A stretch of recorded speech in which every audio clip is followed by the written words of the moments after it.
Voice of जी हाँ, नमस्कार दोस्तों, अस्सलाम वालेकुम रहमतुल्लाहि वबरकातुहू। वॉइस ऑफ युवा में आप सभी का स्वागत है और हमारे साथ एक जाने माने कोचा धामन के नाई सीमांचल से मशहूर यूट्यूबर, फेसबुकर, मैं आपका इस्तकबाल करता हूँ सर, मैं अपना वॉइस ऑफ युवा में। बहुत बहुत शुक्रिया जकी साहब कि आपने कीमती वक्त निकाल करके हमें भी दो चार बात रखने का, अपने वॉइस ऑफ युवा में बात रखने का मौका दिया। बहुत बहुत शुक्रिया सर। सबसे पहले एक छोटा सा सवाल है, आपका दुकान महोदय में है लेकिन आप अभी किशनगंज के रास्ते में कहाँ जा रहे हैं सर? देखिए, मैं भी कहीं ना कहीं क्षेत्र भ्रमण करता हूँ, लोगों का नज़रिया और जायज़ा लेता हूँ कि क्या कहते हैं। आइए मैं आपको एक शेर सुनाना चाहूँगा आपका वॉइस ऑफ युवा के माध्यम से कि विरासत से नहीं होंगे सियासत के फैसले, ये उड़ान तय करेगा कि आसमान किसका होगा। सर 2025 विधानसभा का चुनाव होना है और नॉमिनेशन के कुछ दिन बचे हैं, लेकिन आपके कोचा धामन से अब तक कोई कैंडिडेट या कोई प्रत्याशी की घोषणा नहीं हुई ऑफिशियली, इसके बारे में क्या हो? देखिए, दरअसल बात यह है कि वक्त है, हर एक चीज़ का वक्त होता है, सही टाइम होता है, सही टाइम आने पर सही सब चीज़ होगा। देखिए, अनाउंस नहीं करने का उसके पीछे भी बहुत बड़ा कुछ रीज़न होंगे इस वजह से अनाउंस नहीं की है। लेकिन कुछ भी हो तो आप मेरा इशारा समझ सकते हैं कि मैं किधर हूँ और यहाँ कोचा धामन की आवाम किस तरफ है।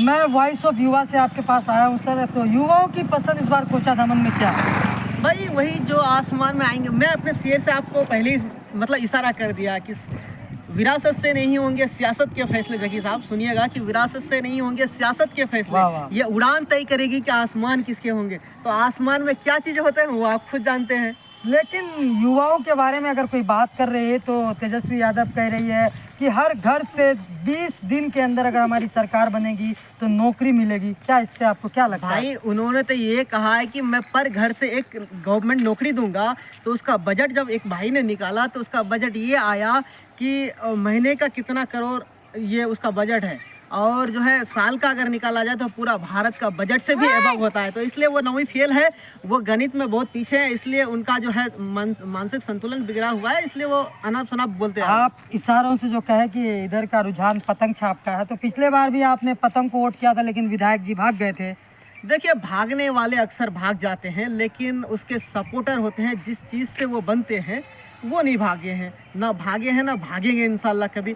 आने वाले सीमांचल की मुस्तकबिल को संवारने के लिए लोगों ने जिस पर एतमाद जताया था उन लोगों ने भाग गए, लेकिन यहाँ की आवाम जिस पार्टी पर भरोसा किया था आज भी उसी की तरफ है। अगर फिर इस बार आप MIM से किसी विधायक को जिताते हैं, अगर वो भी भाग जाएंगे तो फिर कोचा धामन का विकास कैसे होगा? देखिए भाई, भागने वाले अक्सर भाग जाते हैं, उसको जंजीरों में, ये विधायकगण है या कोई नेतागण है, इसको जंजीरों में जकेर करके नहीं रख सकते हैं। भागने वाले अक्सर भाग जाते हैं, लेकिन ऐसा है कि हर एक पार्टी का एक रूल होता है, उसमें रूल के तहत उनको शपथ दिलाया गया है। अब तो विश्वास है कि कभी ज़िंदगी में नहीं भागेंगे। और एक सवाल सर कि AIMIM के कोचा धामन से 3 कैंडिडेट हैं, आपके नज़र में बेहतर कौन?